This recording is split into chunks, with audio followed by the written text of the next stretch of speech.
आज हम बात करेंगे एक ऐसे पन्ने की जिसने ब्रिटिश साम्राज्य को भारत में नींव रखने का मौका दिया। आज हम बात करेंगे प्लासी के युद्ध की। प्लासी का युद्ध बंगाल के नवाब सिराजुद्दौला और ईस्ट इंडिया कंपनी के संघर्ष का परिणाम था। इस युद्ध के अत्यंत महत्वपूर्ण तथा स्थायी परिणाम निकले। 1757 ईस्वी में हुआ प्लासी का युद्ध ऐसा था जिसने भारत में अंग्रेजों की सत्ता की पूर्णतः स्थापना कर दी।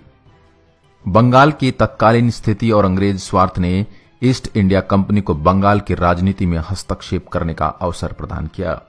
अलीवर्दी खां, जो पहले बिहार का नायब निजाम था, ने औरंगजेब की मृत्यु के बाद आई राजनीतिक उठापटक का भरपूर लाभ उठाया। उसने अपनी शक्ति बहुत बढ़ा ली। वह एक महत्वाकांक्षी व्यक्ति था।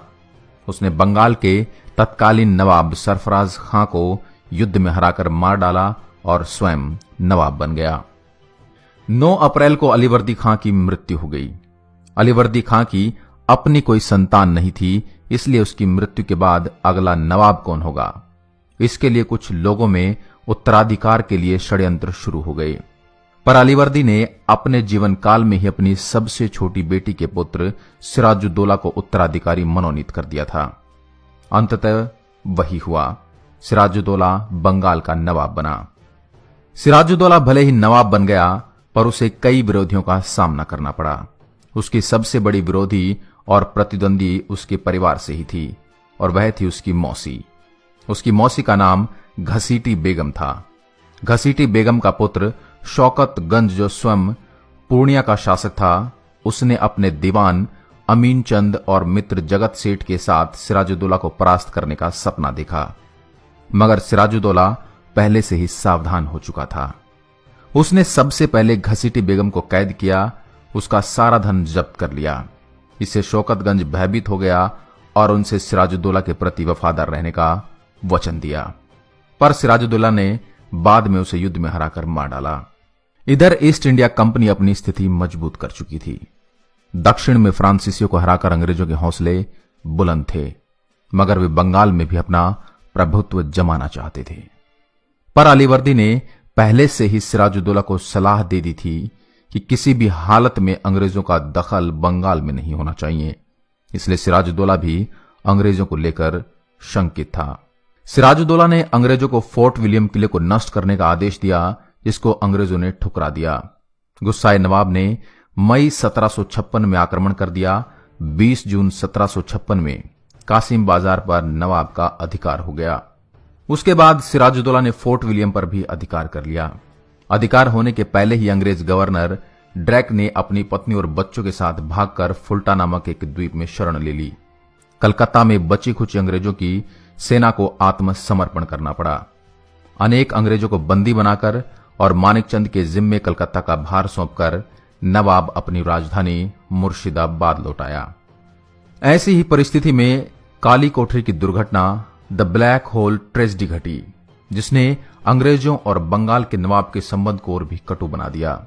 कहा जाता है कि 140 अंग्रेजों, जिनमें उनकी स्त्रियां और बच्चे भी थे, को फोर्ट विलियम के एक कोठरी में बंद कर दिया गया था, जिसमें दम घुटने से कई लोगों की मौत हो गई थी। जब इस घटना की खबर मद्रास पहुंची तो अंग्रेज बहुत गुस्से में आ गए और उन्होंने सिराजुद्दौला से बदला लेने की ठान ली। शीघ्र ही मद्रास से क्लाइव और वाटसन थल सेना लेकर कलकत्ता की ओर बढ़े और नवाब के अधिकारियों को रिश्वत देकर अपने पक्ष में कर लिया। परिणाम स्वरूप मानिकचंद ने बिना किसी प्रतिरोध के कलकत्ता अंग्रेजों को सौंप दिया। बाद में अंग्रेजों ने हुगली पर भी अधिकार कर दिया। ऐसी स्थिति में बाध्य होकर नवाब को अंग्रेजों से समझौता करना पड़ा। 9 फरवरी 1757 को क्लाइव ने नवाब के साथ एक संधि की, जिसके अनुसार मुगल सम्राट द्वारा अंग्रेजों को दी गई सारी सुविधाएं वापस मिल जानी चाहिए। नवाब को लाचार होकर अंग्रेजों को सारी जब्त फैक्ट्रियां और संपत्तियां लौटाने के लिए बाध्य होना पड़ा। कंपनी को नवाब की तरफ से हर्जाने की रकम भी मिली। नवाब अंदर ही अंदर बहुत अपमानित महसूस कर रहा था। अंग्रेज इस संधि से भी संतुष्ट नहीं हुए। वे सिराजुद्दौला को गद्दी से हटाकर किसी वफादार नवाब को बिठाना चाहते थे, जो उनके कहे अनुसार काम करे और उनके काम में रोड़ा न डाले। क्लाइव ने नवाब के खिलाफ षड्यंत्र करना शुरू कर दिया। उसने मीर जाफर से गुप्त संधि की और उसे नवाब बनाने का लोभ दे दिया। इसके बदले में मीर जाफर ने अंग्रेजों को कासिम बाजार, ढाका और कलकत्ता की किलेबंदी करने, 1 करोड़ रुपए देने और उसकी सेना का व्यय सहन करने का आश्वासन दे दिया। इस षड्यंत्र में जगत सेठ, राय दुर्लभ और अमीचंद भी अंग्रेजों से जुड़ गए। अब क्लाइव ने नवाब पर अलीनगर की संधि भंग करने का आरोप लगाया। इस समय नवाब की स्थिति अत्यंत दयनीय थी। दरबारी षड्यंत्र और अहमद शाह अब्दाली के आक्रमण से उत्पन्न खतरे की स्थिति ने उसे और भी भयभीत कर दिया। उसने मीर जाफर को अपनी तरफ करने की कोशिश भी की, पर वह असफल रहा। नवाब की कमजोरी को भांपकर क्लाइव ने सेना के साथ प्रस्थान किया। नवाब भी राजधानी छोड़कर आगे बढ़ा। 23 जून 1757 को प्लासी के मैदान में दोनों सेनाओं की मुठभेड़ हुई। यह युद्ध नाम मात्र का युद्ध था। नवाब की सेना के एक बड़े भाग ने युद्ध में हिस्सा नहीं लिया। आंतरिक कमजोरी के बावजूद सिराजुद्दौला की सेना, जिसका नेतृत्व मीर मदन और मोहनलाल कर रहे थे, अंग्रेजों की सेना का डटकर सामना करने लगी। परंतु मीर जाफर के विश्वासघात के कारण सिराजुद्दौला को हारना पड़ा। वह जान बचाकर भागा, परंतु मीर जाफर के पुत्र मीरन ने उसे पकड़कर मार डाला। प्लासी के युद्ध के परिणाम अत्यंत ही व्यापक और स्थायी निकले।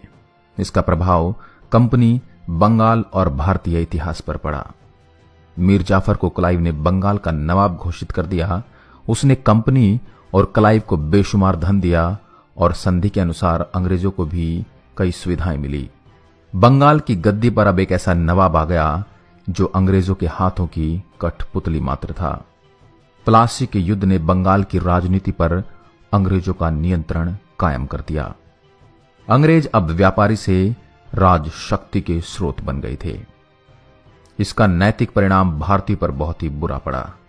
एक व्यापारी कंपनी ने भारत आकर यहां से सबसे अमीर प्रांत के सूबेदार को अपमानित करके गद्दी से हटा दिया और मुगल सम्राट तमाशा देखते रह गए।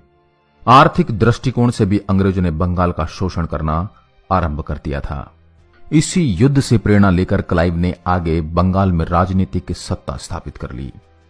बंगाल से प्राप्त धन के आधार पर अंग्रेजों ने दक्षिण में फ्रांसीसियों पर विजय प्राप्त की और भारत में इकलौते प्रतिद्वंदी को नष्ट कर दिया। आशा करता हूं यह ऐतिहासिक तथ्य, ऐतिहासिक किस्सा और ये ऐतिहासिक पन्ना आपको पसंद आया होगा।